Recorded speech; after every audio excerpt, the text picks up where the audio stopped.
Sa video na to, healthy recipe naman tayo. I-share ko sa inyo kung paano ko gumawa ng egg cucumber and vegetable salad. So meron ako dito ng lettuce. Maglalagay tayo ng cucumber. In-slice ko lang siya ng ganito. Slice na apple. Slice na kamatis. Isang piraso lang to. Onion chop. Kalahati lang to.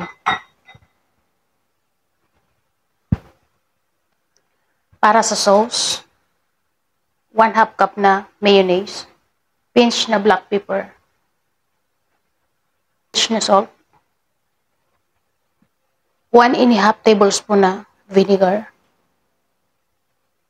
Maglalagay tayo ng honey, 2 tablespoon.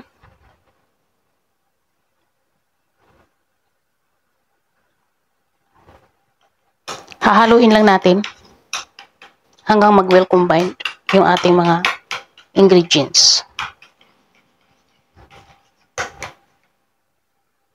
At dash na sesame oil. Dash lang siya.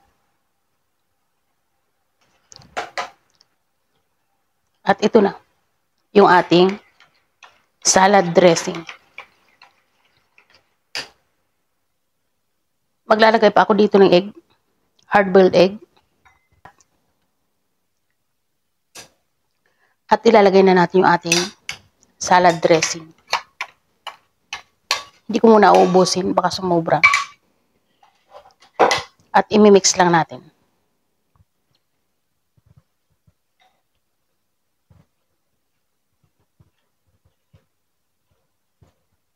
Mukhang sakto lang. Ilalagay na natin lahat.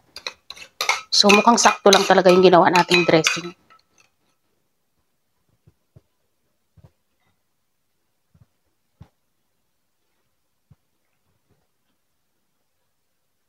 So ito na, okay na yung ating egg, cucumber, and vegetable salad. At kung umabot ka sa part ng video ko na to, I'm sure nagugustuhan mo ang aking recipe. Kaya paki-comment na lang kung saan ka nanonood sa video ko na to para alam ko kung saan umabot ang aking video. At sana mabigyan naman ako ng like.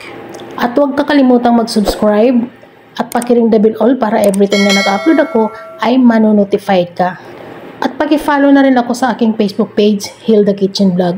Maraming salamat sa inyong panonood, sa inyong comment, sa inyong likes, at sana'y magkita-kita pa tayo sa aking mga next video. Nagbibigay ako ng iba't ibang klaseng mga recipe.